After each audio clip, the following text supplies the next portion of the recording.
Hi. So, ఈరోజు law of కాంట్రాక్ట్‌లో మనం అసలు లా ఆఫ్ కాంట్రాక్ట్‌కి అసలు కాంట్రాక్ట్‌కి ఎసెన్షియల్ ఏంటి అన్నది అర్థం చేసుకుందాం. So, essential elements of valid contract. Valid కాంట్రాక్ట్‌కి అసలు ఈ కాంట్రాక్ట్ చెల్లుతుంది అనడానికి ఏముండాలి అన్నది తెలుసుకుందాం. Offer or proposal and acceptancy. Offer ఉండాలి, ప్రపోజల్ ఉండాలి, యాక్సెప్టెన్సీ ఉండాలి. నేను ఇల్లు అమ్ముతాననాలి. దాన్ని కొంటానని ఒకడు ఒప్పుకోవాలి. నేను ఆఫరు లేదా ప్రపోజల్ రెండు ఉన్నా ఒకటే, ఒప్పుకున్నవాడు ఉండాలన్నమాట. So when person signifies to another his willingness to do or to abstain something to do with view of abstaining assent of other such act abstaining, it said a proposal. There must be a lawful offer by one party and a lawful acceptance by other party. So ఇక్కడ కూడా చూడండి, acceptancy కానీ offer కానీ లాఫుల్గా ఉండాలి, అప్పుడే అది చెల్లుతుంది, లేకపోతే అది కూడా చెల్లదు. సో ప్రపోజల్ ఇప్పుడు ఇల్లు అమ్ముతాను, కార్ అమ్ముతాను, ఇలాంటివి కొన్ని అంటే లీగల్గా రైట్ అయి ఉండాలి. నువ్వు మనిషిని చంపేస్తే నేను 10 లక్షలు ఇస్తాను అంటే that's not lawful activity. So అలాంటి విషయాలకి చెల్లదు. So essential offer, lawful offer ఉండాలి, లాఫుల్ యాక్సెప్టెన్సీ ఉండాలి. ఫస్ట్ ఎలిమెంట్ ఏంటంటే లాఫుల్ ఆఫర్ ఉండాలి, లాఫుల్ యాక్సెప్టెన్సీ కూడా ఉండాలి. And intention to create a legal relations.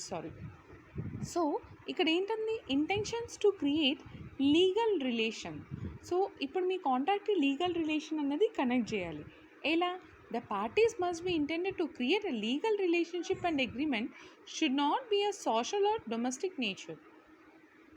So నేను మా ఆయన నాకు రేషన్ సర్ఫ్ ఎక్సెల్ పౌడర్ తీసుకొస్తానన్నారని కాంట్రాక్ట్ రాశారు అని, this is all not a valid things. This is all something very minute. And లాకి మెయిన్గా కోర్ట్స్కి ఇది చాలా టైం వేస్ట్. సో లీగల్ రిలేషన్షిప్ని ఏర్పరచాలంటే అది చాలా వ్యాలిడ్ విషయం అయి ఉండాలి. దాని ఇంటెన్షన్లో ఒక లీగల్ రిలేషన్షిప్ క్రియేట్ చేయడానికి ఒక అర్థం ఉండాలి first of all. And lawful consideration. As a part of agreement something of value must be exchange between the parties. So ఈ అగ్రిమెంట్లో ఒక వాల్యూ అన్నది ఇద్దరి మధ్య ఎక్స్చేంజ్ అవ్వాలి, అప్పుడే అది కాంట్రాక్ట్ అవుతుంది. The capacity of the parties of the contract must be competent to enter into a contract. This should be sound mind and measure and not అంటే చూడండి, ఒకరితో మీరు డీలింగ్ చేసుకుని అనుకో, తను మైనర్ అవ్వకూడదు, తను అన్సౌండ్ మైండ్ కూడా అవ్వకూడదు. సో కెపాసిటీ ఆఫ్ పార్టీస్ అన్నది మళ్ళీ చెప్తున్నాను, సౌండ్ మైండెడ్ అయి ఉండాలి. పిచ్చివాడు, తెలివి తక్కువవాడు, దద్దమ్మ ఇలాంటివి అవ్వకూడదు. సో మేజర్ పార్టీస్ మైనర్ అయి ఉండకూడదు. కాంట్రాక్ట్ ఎప్పుడు మేజర్తోనే చేయాలి and not disqualified by law certificates ఉంటాయి, కొంతమందికి షార్ట్ టెంపర్ ఉందని చెప్పి డిస్క్వాలిఫికేషన్ ఉంటుంది, అలాంటి వాళ్ళతో కూడా చేయకూడదు. ఫ్రీ కన్సెంట్ అంటే ఏంటి? ఇప్పుడు నేను ఒక పార్టీకి ఆఫర్ ఇస్తున్నాను, ఇంకో పార్టీ కూడా ఆఫర్ తీసుకుంటుంది, కానీ ఇద్దరం ఇష్టంతో ఒప్పుకోవాలి తప్ప బలవంతంగా అండూ ఇన్ఫ్లుయెన్స్తో, ఫ్రాడ్తో, కోరిజన్తో, మిస్రిప్రజెంటేషన్తో కానీ, మిస్టేక్ కానీ ఫోర్స్ చేసి నేను ఇవన్నీ చేయకూడదు. అలా చేస్తే ఇది లాఫుల్ యాక్టివిటీ కాదు. కాబట్టి ఏదైనా లాఫుల్ యాక్టివిటీ అవ్వాలంటే డెఫినెట్గా మనం ఫ్రీ కన్సెంట్తోనే ఈ కాంట్రాక్ట్ అన్నది కంప్లీట్ చేయాల్సి ఉంటుంది. అలాంటప్పుడే అది కోర్టులో వ్యాలిడ్గా ఉంటుంది. Otherwise that's not valid in the court.